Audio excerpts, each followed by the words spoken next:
Greetings, children of the screen, your friendly neighborhood nerd scum here once again, and I'm joined by... Free. Oh, damn. Guys, what you mean you ain't seen A Clockwork Orange? Yeah. Sorry. This is like episode 45, and I still don't know what the fuck is going on in this world. What the fuck is happening? It's Clockwork Orange! A Clockwork Orange, originally released in 1971, rated R, coming in at 136 minutes. Written and directed by Stanley Kubrick, starring Malcolm McDowell, as well as an expanded cast of extremely talented actors, too vast to list. Viddy well, little brothers, viddy well. Clockwork Orange follows Alex DeLarge, who is a juvenile delinquent and has a gang of droogs. It's this guy right here. He's got a gang of droogs who kind of terrorize the town, and he eventually gets arrested after being betrayed by his droogs, and then goes through this bizarre political, religious-infused, penal system, and comes out the other side, essentially a Clockwork Orange. Something that is natural and organic that has then had a mechanized element imposed on it. So guys, what do you think of Clockwork Orange? It's definitely a fucking wild ride. It feels similar to our world, but removed somehow. So, I don't know. It's a weird piece. Yeah. I'll definitely call it a piece of art.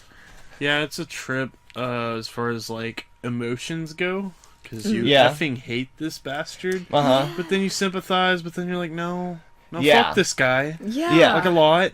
But then, the overall, the art to it completely, the way they look and stuff, so distinct that, you're gonna remember it forever Yeah, now. it's so stylish and so unique, even though now at this point it's been ripped off so many times.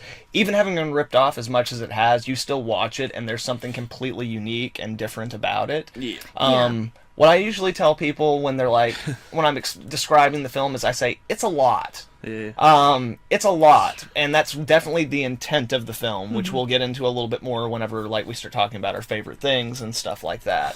But no, in general, yeah, it's a lot. It's a very well crafted, very precise, beautifully shot film. Yeah, it's awesome.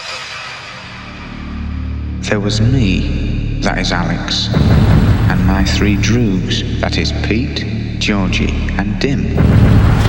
And we sat in the Korova milk bar trying to make up our razoo docs what to do with the evening.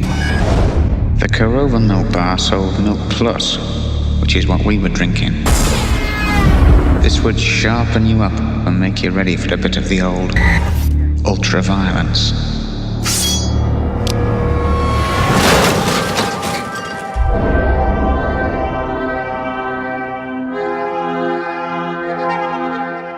Alright, guys.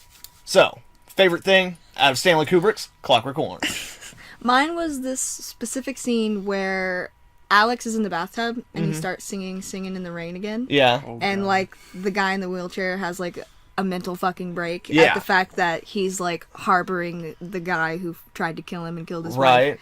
And it's just, I don't know, it feels really surreal, kind of, in the way that, I can't even describe it. They make you, hurt for him so bad in a way that, Yeah. it's, it was a lot. Yes, it is a lot, and the singing in the rain just makes it so much more creepy. Yes. Because it's calls back to when it happened. And Yeah.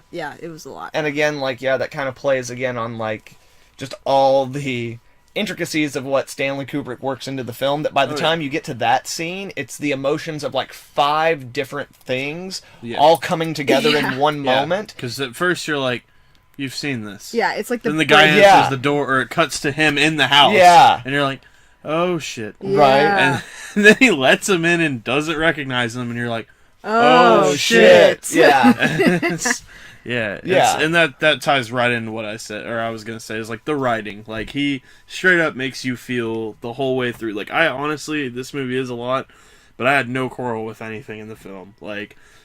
Some brutal scenes in it, sure. Yeah. But, I let those go, because, it does, make you feel everything, really. Yeah. You do get a sense of everything that's going on in the film, and a lot of films don't have that today. Definitely.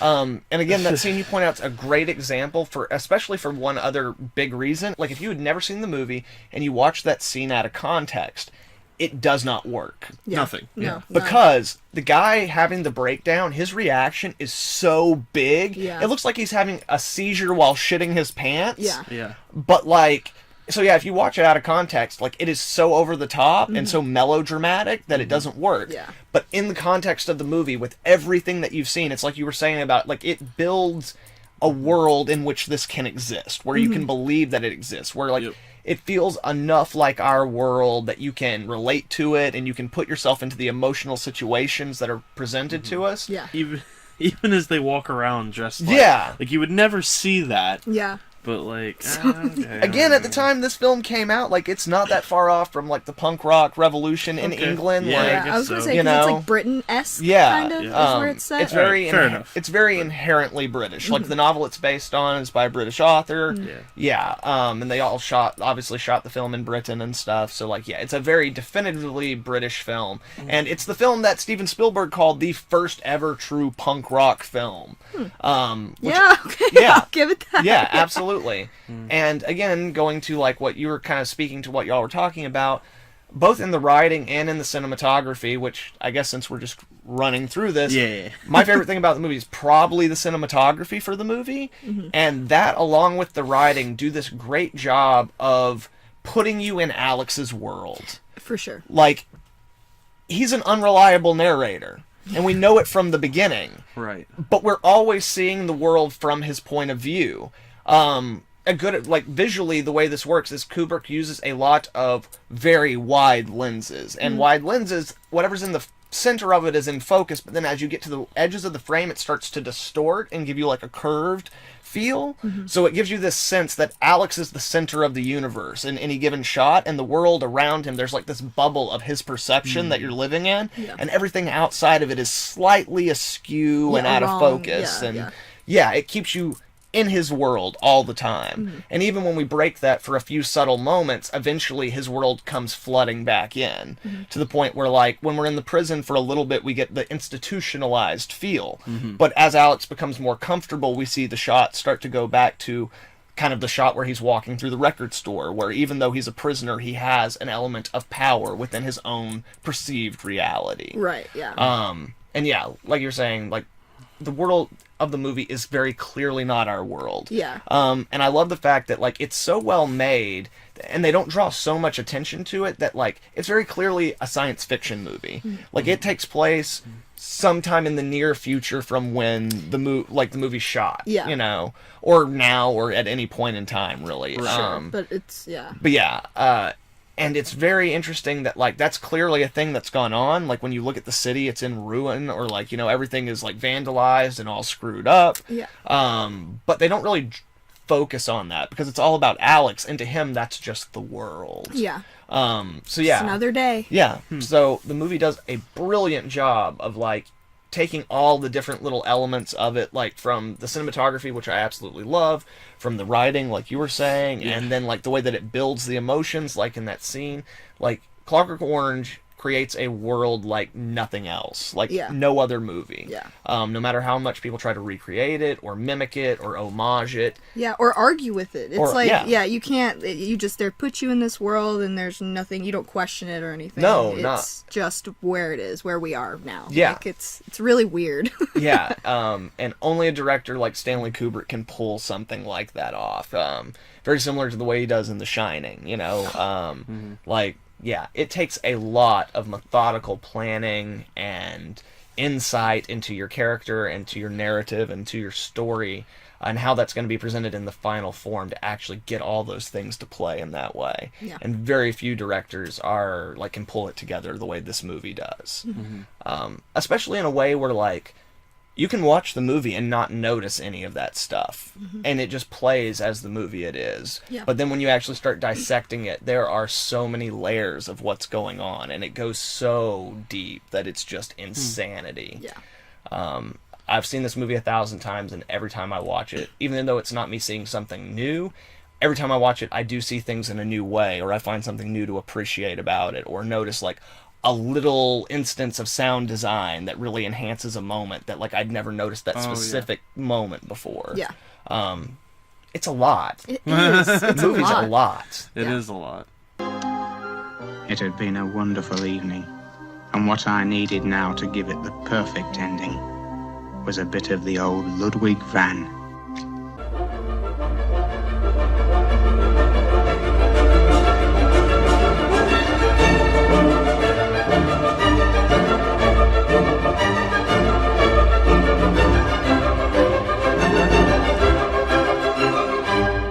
Oh, bliss. Bliss and heaven. Oh, it was gorgeousness and gorgeosity made flesh. It was like a bird of rarest spun heaven metal, or like silvery wine flowing in a spaceship, gravity all nonsense now. As I slooshed, I knew such lovely pictures.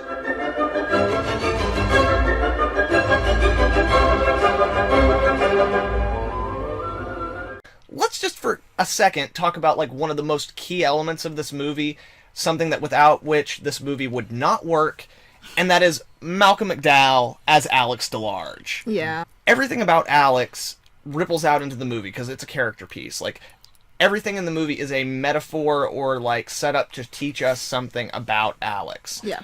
Even his name. His name is the number one indicator of the theme of the movie. Like, Alex DeLarge is his name. Alexander, from its original meaning, means the defender of humanity, or the defender of men. And DeLarge is like the, big chief. Or chief or something to that effect. Mm-hmm. The idea being that, like, Alex is the pinnacle of pure, unadulterated human nature in all its beauty and all its horribleness. And he is, in this movie, the defender of human nature. Because whether you love him or hate him, he represents, like, the id. Yeah, the like, collective. Yeah, like the id inside of all of us who just want something. We don't care about how we get it. Like, that most primal human instinct that, like, honestly has led to our survival instinct. All of that stuff coming from, like, a primordial id, and Alex represents all those things, but also represents, like, all the trappings of the modern life. Like, he comes from a relatively well-off family. They're not rich or anything, but he has money. Like, he listens to Beethoven. He's obviously very cultured, and despite the fact that he doesn't go to school, Right. he loves art. And at the same time, while he's like a brutal, vicious bastard, he has a pet snake, which shows that, like, he does have the ability to nurture and care for a creature beyond himself. Again, the movie's a lot, and Alex as a character is a lot. And yeah, like, the main themes of the movie is human nature and free will. The ability of human beings to choose. Yeah. Because Alex is a completely unrepentant bastard through all this movie. Even when he's saying that he wants to live a good life, we know that it's a con. Oh, yeah. Yeah, that whole bit, like, even when he's just like he's trying to figure out how he can be picked to get out of the thing. Exactly. Yeah. Right? And you're just like, oh, like, he thinks he's in control. Like, absolutely. So yeah, he is the worst of humanity and the best of humanity in one being, and the movie basically is a way of showing what happens when you try to force or impose a nature onto something that is contrary to its true essence of being. Whether that be good or bad. Like, people have to have free will. They have to have the ability to choose good or evil, right or wrong. Yeah. And at the core of it, that's the main central theme of the movie. Yeah. And Malcolm McDowell's performance, like, exemplifies that. Yeah, it wouldn't. I don't think it would have worked with anyone else. Like, No. I don't think that anyone could have pulled it off the way he did, because we spend the whole movie in his head. Yes. So, like, to make it come across that way, nobody else could have done it. Yeah, you need that, like, mix of charm and viciousness that only Malcolm McDowell, even now, can still pull off. Where he can just, like, make you want to be his best friend 1 second, and then literally with the next line of dialogue delivered, make you think he is the worst piece of garbage that's ever walked the face of this earth.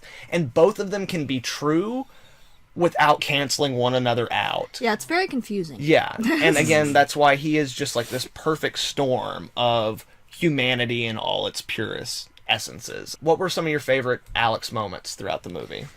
Probably when they're walking down the, like, canal, or next to the canal, and he just, like, busts out his little cane knife and, like, starts whooping on the guys. That's really funny, too. And again, like, you want to have fun, but, like, he's kicking the shit out of his friends. Yeah. And it's so weird. It's really weird.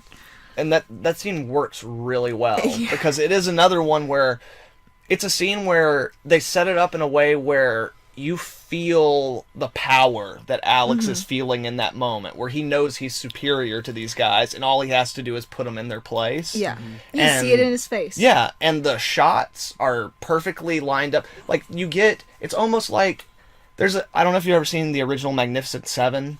Like, the slow-mo shot of, like, the badasses walking down, like, a deserted plain, like a wasteland, is, like, classic, like, badass anti-hero iconography. Yeah. You know? And so we already have, like, a subconscious, like, we've seen it in everything from that to, like, The Right Stuff to, like, the Reservoir Dogs, like, Guardians of the Galaxy, like, so many movies. Yeah. So many movies have done it. Like, it's part of, like, the built-in iconography of badassness.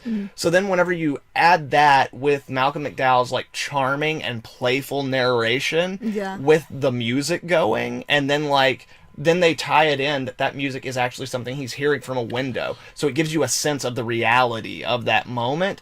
And then, like, whenever the music reaches its peak, and when Alex's dialogue seems to reach, like, its most charming, then all of a sudden all hell breaks loose, but it's still in this beautiful slow motion that plays out more like a dance than it plays out like a real, like, fight scene. Yeah.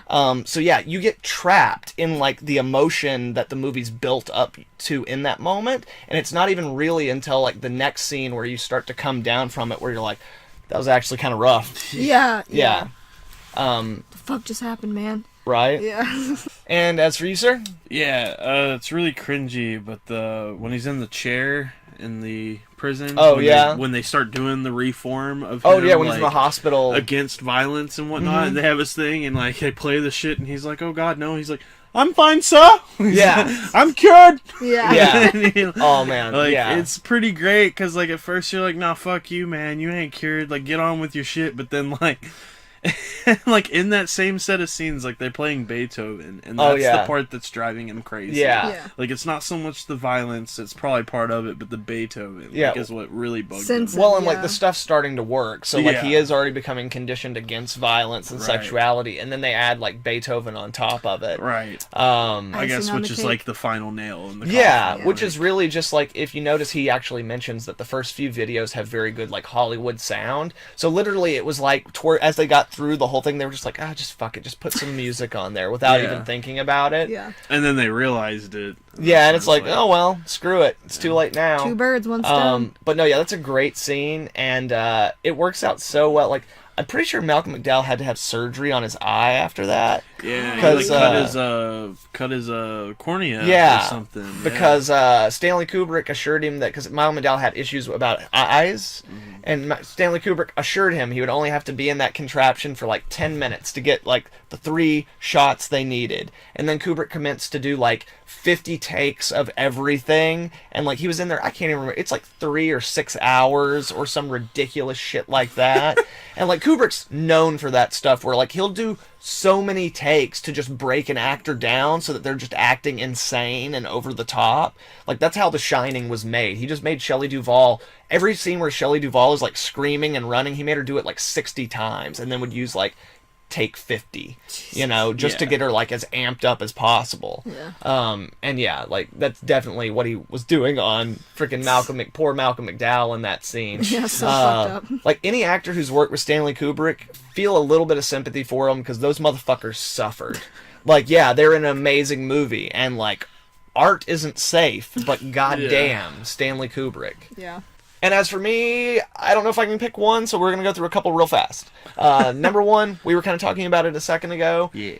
In the scene in the Corova Milk Bar where, like, they're there after, like, their night of fun, and the lady from the TV station starts to sing the Beethoven, and Dumb, like, raspberries her, and then Alex just smacks him on the kneecap with his fucking cane like a fucking pimp. Yeah. Like, literally, pimp slaps him with the cane across the knee, and, like, Dim gets all pissed, and it's just a great moment. Like, the look on his face of, like, this weird, like, orgasmic, powerful, like, it's toxic masculinity 2019. That's what it is.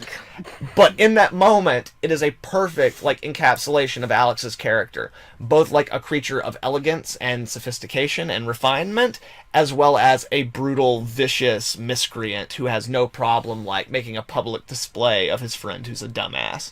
Yeah. You know, it's a great moment that is played just absolutely perfectly. Yeah. Another one, and it's kind of early on in the movie too, just the shot of Alex in the car when they're driving the car, and again, just that look of intenseness, and like where you can see he's having the time of his life, and like while all these other guys are like screaming and hollering, like he is just like a fucking panther on the hunt, just like calm and cool and in control. He's literally just planning like the next 10 steps and just like... It's possible that's what he's doing, or he might just be going with it. Like, it's one of those moments where it's so early in the movie, we're not completely in his head, but if you notice that shot starts off kind of further away, and by the end of that sequence, we are right up in here. And from that point on in the movie, we are in Alex's world. Yeah. And that's why it works for me, is because he's still a mystery at that moment, but that is where we enter his world. Specifically, it's in the shot where they go under the 18-wheeler trailer. Like, when we come out on the other side of that, the lens has changed, and also, like, the frame has changed closer into Alex's perspective. So, yeah, that's fantastic. And the other one, I have to mention it because it's one of my favorite moments, and I never hear anybody talk about it. In the scene, before she kills the lady at, like, the health ranch or whatever, when he first goes into the room, and, like, you know, he's hitting the dick, the statue of the dick, and we see it, it's when she's like, "What the hell do you want?" And he's like, "Well, actually, ma'am, I'm here as part of a student contest to see who can get the most points from selling subscriptions to magazines." And just the way he delivers it makes me laugh every fucking time. And just the fact that he, like, changes his posture and, like... He completely changed. Everything about his demeanor changes for that moment. And he just, oh my god, he gets so snide, and it's just, it's brilliant. It's another just brilliant moment of Malcolm McDowell doing what a kid would do, and just playing, you know, knowing or feeling like there are no consequences to your actions, and feeling you can get away with anything because you run the world, and just playing in that, like, sense of freedom and power that is really what endears us to Alex, despite the fact it's also what causes him to do all of his most horrible acts. Like, there's a history in cinema and in literature and in fiction where we are compelled to follow the people who live without rules, the people who have the ultimate freedom and who live the life that we could never imagine or never allow ourselves to live. And Alex is just... Malcolm McDowell kicks ass, man. Like, he brings that to life in a very real way that I think shaped a lot of characters for, like, ever. Like, even to this day, like, even Heath Ledger uses elements of Alex from Clockwork Orange in his depiction of the Joker. Makes sense. Like, so yeah, like, it's permeated every part of pop culture, even beyond cinema. So yeah, like, Alex is one of the ultimate movie anti-hero villains, and he almost never shows up on that list, but yeah.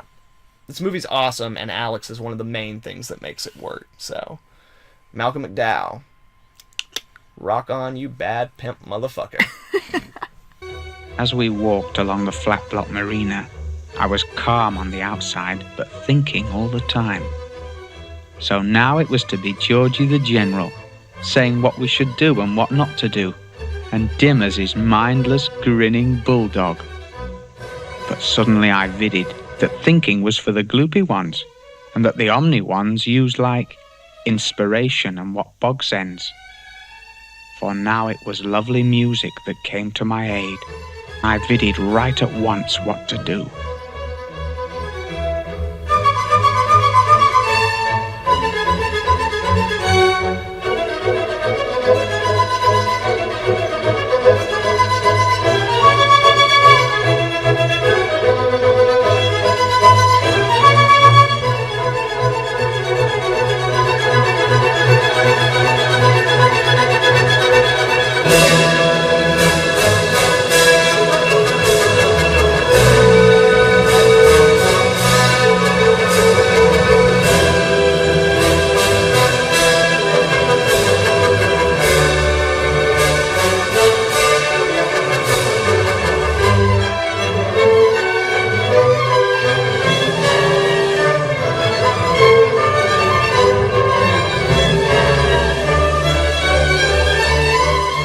Right on, guys. So again, this movie is a masterpiece.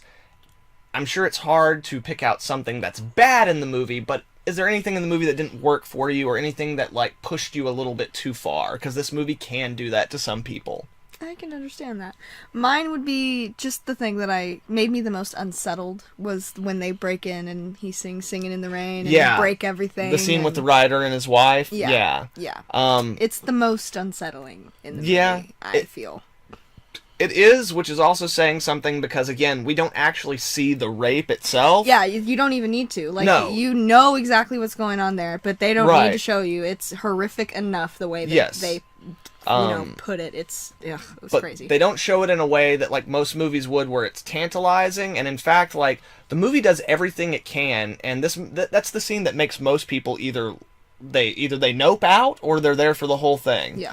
Because that movie does such a good job of everything up to that is putting you into Alex's world and making you like feel that his world is fun and like adventuresome and stuff like that. So they go into this couple's house and you're like, oh, they're probably gonna like beat him up and rob him and stuff like that. Yeah. And you're kind of with Alex and you're having fun. And then like once you start to realize where the scene is going, you start like dropping in enthusiasm why Alex's enthusiasm just keeps building. Yeah. And you see his showmanship where like he's not just like doing this, like he's performing. Oh, yeah, he's having a good time. Yeah, he's performing. It is a show for him. Yeah.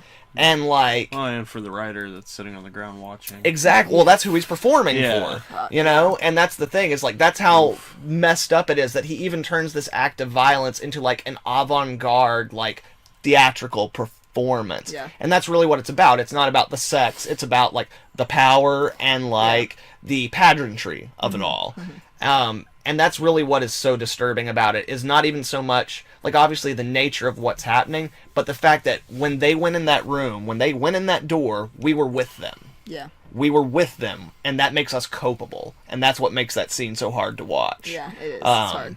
Because just like if it was, because it's like if you were with your real friends and you're out, like, you know, you're doing little things that aren't right, that you're not supposed to do, and then all of a sudden, like, without you realizing it, a line gets crossed, and you're like, oh fuck. And you're a part of it. And that's what the scene that's everything in this movie leading up to this moment, that's what it's doing, is making you culpable in the next act. Yeah. The movie just, it gives us much more emotional impact and like gut punch than any movie I've ever seen where they actually show you the whole rape. Yeah. It's far more traumatic. And again, I think that's because they make you culpable in the act. Yeah. Guilt's a bitch. We're having fun, and then we're not having having fun. No fun anymore. Singing, just singing, Jesus. in the rain, doobie doobie doobie doobie doobie doo. And as for you, sir, so like as I said, like I don't have any problem really with this movie at all.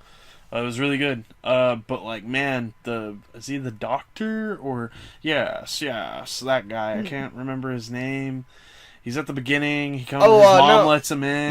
No, it's his parole officer. It's like his, because Alex is a okay. juvenile delinquent who's been in the system before. But am I the only one who got the distinct impression that at some point he molested the fuck out of Alex? I was thinking the same thing. Like, it definitely felt like that, like, thing you don't really talk about with, like, a father at a church or something. Like, very inconspicuous, like, touching. Yeah. Very uncomfortable. Because they don't really tell us, like, when Alex was in the system, but you get the impression that maybe that was when he was younger, and now that he's bigger, either, like, it doesn't happen because the guy's, like, not brave enough, or maybe he's, like, no longer within the age group that he goes for or something. Yeah, I definitely got that. Like, I thought that was going to play a bigger role in the movie at the start. Like we were going to start dissecting why Alex is the way he is. Right. Because, like, he has a well-off family, which, like, for a psychopath, like, if you never felt like you were connected to your family, that might be, you know, the starting point. Right. And then, like, some traumatic incident, so like this guy touching you or raping you or whatever, like that was where I thought we were going, and that's not where we went. So I do not care for that character. No,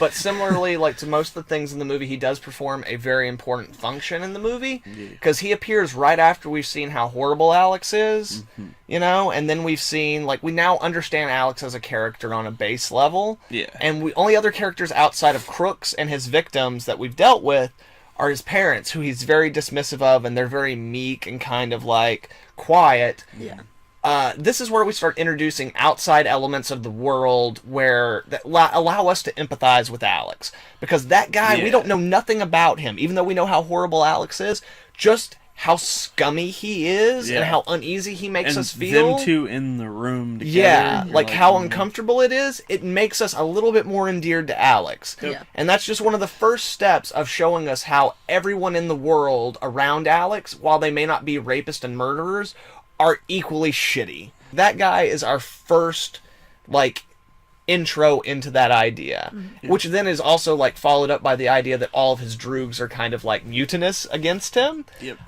So yeah, like that's the beginning of them being like, okay, you know Alex is a horrible monster, but look at the world he lives in. In that world, wouldn't you rather be a horrible monster than be one of like the sad sacks who ends up at the end of the horrible monster's cane or boot? Like, yeah. So yeah, like that character is really cringy and really weird, but he serves a very important function because he's also like much more toned down than a lot of the other despicable characters we'll meet later on. Yeah. So yeah, but no, that's fair. Like he's meant to be annoying and unsettling. Yeah. So again, good job, Stanley. You brilliant son of a bitch. Right. Fuck.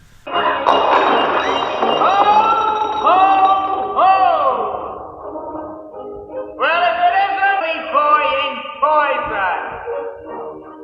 How art thou, thou globby bottle of cheap, stinking chip oil?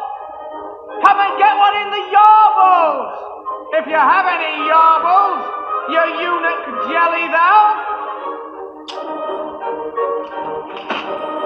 Let's get it, boys.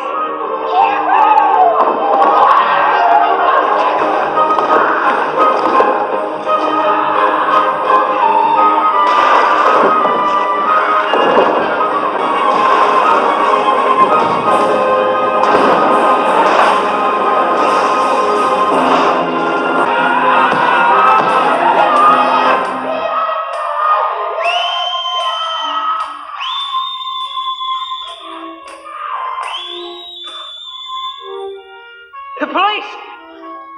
Come on, let's go! So yeah, guys, it's really hard for me to pick something I don't like about this film. So if anything, I would say the thing that bothers me the most is that because some of the subject matter in the film is so extreme, which it has to be to talk about the things that it's trying to talk about and explore the kind of things that it explores, the film gets dismissed out of hand, especially today in the very politically charged, like politically correct society we live in.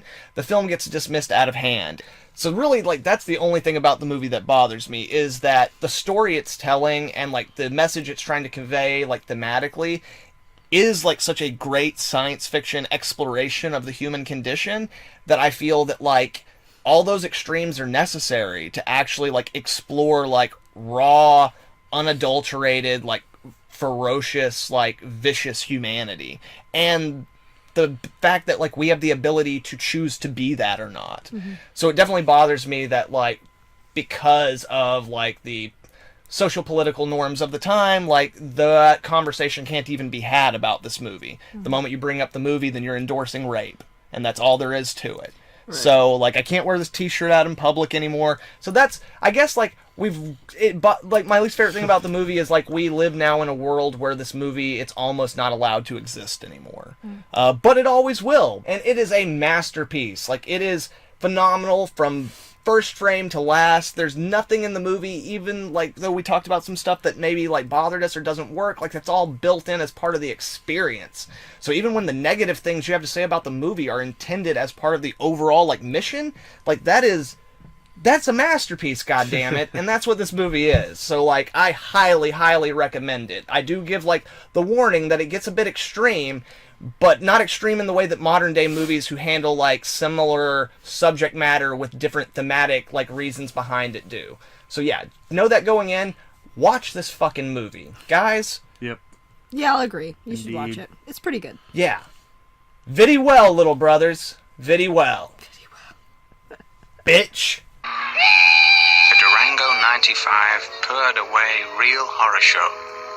A nice, warm, vibrating feeling all through your gutty woods. Soon it was trees and dark, my brothers, with real country dark.